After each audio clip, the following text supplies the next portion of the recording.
ഇതേതായി ജന്തു? ഷൈൻ ചെയ്യാൻ ഇയാൾ പണ്ടേ മിടുക്കനാ. ഇവനെ തടയണ്ട, അയച്ചു വിട്ടേക്ക്. ഇവന് കിട്ടാനുള്ളത് നമ്മളായിട്ട് മുടക്കണ്ട. മസൂറി ക്യാമ്പിൽ വെച്ച് ഞാൻ നോട്ട് ചെയ്തതാ. ഓവർ സ്മാർട്ട് ആകാൻ കിട്ടുന്ന ഒരവസരവും ഇയാൾ പാഴാക്കാറില്ല. എനിക്ക് ഒന്നും വേണ്ട, നിന്നെ എന്നിങ്ങനെ ജീവനോടെ കണ്ടാ മതി. കുണ്ടമ്പോളെ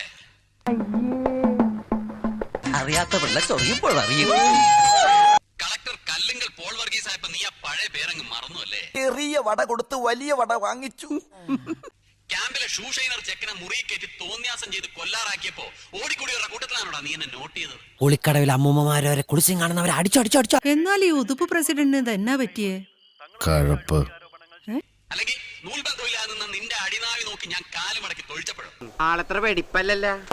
എനിക്കെല്ലാമായി തൃപ്തിയായി. കണ്ട അണ്ടന്റെ അടോടന്റെ ഒക്കെ ബലത്തിൽ നീ എന്നെ കയറി കൊത്താൻ വന്നാലുണ്ടല്ലോ. പണിതോ എന്റെ തന്തക്കിട്ട് തന്നെ പണിതോ. എന്നെ തേച്ചതാണല്ലേ? അയാള് പറഞ്ഞൊക്കെ നേരാണോ? അയ്യേ, തന്നെയൊക്കെ എങ്ങനെയാണോ വിശ്വസിച്ച് കൂടെ കൊണ്ടു നടക്കുന്നേ? ഏതാ നിന്റെ രാജ്യം? കോഴിക്കോട്. ഈ പറഞ്ഞതിന് വേറൊരർത്ഥം ഇല്ലേ? ഏയ്, അങ്ങനെ പ്രത്യേകിച്ച് അർത്ഥമൊന്നുമില്ല.